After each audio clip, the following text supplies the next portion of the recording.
I see you promoting the fuck out of this new record. You were with the Einer Banks, which is like, always a big deal. You pull out the guy with the ukulele. Yeah. He went guitar on me this time. You got the prosthetic hearts and stuff. Yeah, man. Yeah. Fake hearts and all type of shit like that. All the bullshit.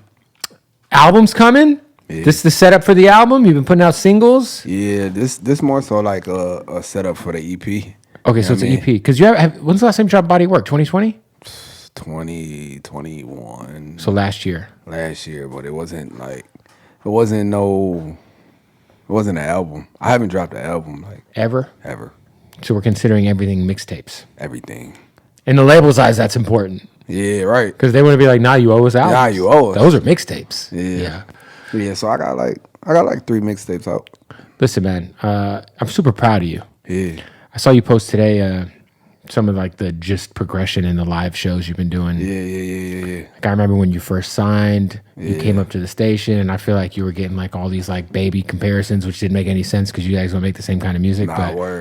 But like you guys are on the same label, some people say you might have looked like his little brother. Yeah, right. But like you carved out your own lane. I feel like I feel like you kind of had your own genre of like what you do. Yeah. I feel like that's kind of like, the fight with everything right now. Like the fight with everything right now is kind of like standing out. Yeah, standing out in who I am as an artist. Like you got people from my label wanting me to be like one thing, and then you got my fans who perceive me as another. And what my fans perceive me as, that's who I truly am. So like, and what is that? The lover boy.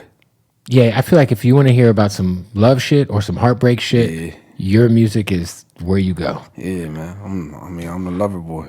You know what I mean? I ain't perfect, but I'm the lover boy though. You know what I mean? But the fans look at me like that way. And, that's who I truly am. But, then you got people at the label who want me to, they see the tattoos, the grills. They know my background. They know what I come from. And they want me to be like, well, you've been through this. You did this. But I'm not that though. Do you feel like you're getting pressured from the label to do different shit? Yeah, somewhat. You know what I mean? Is that frustrating? Nah, cause I had to get to a point where it's like, I kind of like just stepped away from that. Yeah. Held out, started recording for myself, and now we just present it to them when it's ready. I feel like if you were to do more of what everyone else is doing, it wouldn't be as special. Nah, we don't need another NBA YoungBoy. Nah, and no disrespect to him, we don't need I feel like we need more music about relationships and emotions and love. I feel like that's what's missing. Yeah, most def. I mean, and that's what I think that's kind of like what's special about what I'm doing. I mean, because there's not a lot of artists that everybody want to be tough nowadays.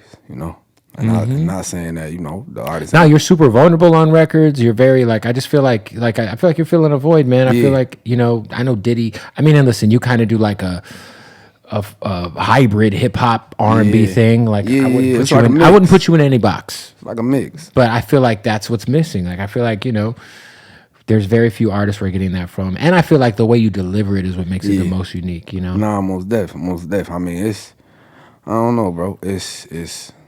I'm definitely a once in a lifetime thing. Like it'll never be another artist like me. It'll never be another artist that's willing to take the steps that I'm willing to take, that's gonna put their life on the line, the way that I'm gonna put my life on the line. It'll just never be another artist like me. But it'll be somebody close to me, probably.